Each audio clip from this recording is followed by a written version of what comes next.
nostro saremo in un numero abbastanza numeroso per rappresentare la sezione di Cividale, ma anche per dare il giusto riconoscimento agli amici di Conegliano che si sono adoperati per far sì che questo raduno riesca nel miglior dei modi. Quasi 300 le penne nere della sezione di Cividale presenti alla sfilata di domenica 15 giugno lungo le vie di Conegliano in occasione del raduno Triveneto 2025, senza contare quelle che già da venerdì animeranno le vie della città in riva al Monticano. Cividale da sempre città alpina, la sua alpinità si respira ancora oggi.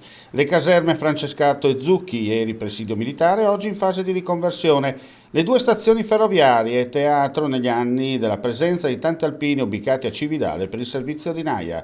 La nuova, poco dopo il già passaggio a livello di via Foramiti in direzione Udine operativa, quella storica in direzione opposta, sede del Museo della Grande Guerra e di tanti ricordi alpini. Proprio dalla vecchia stazione arrivavano i reparti da tutta Italia e si avviavano verso il confine orientale.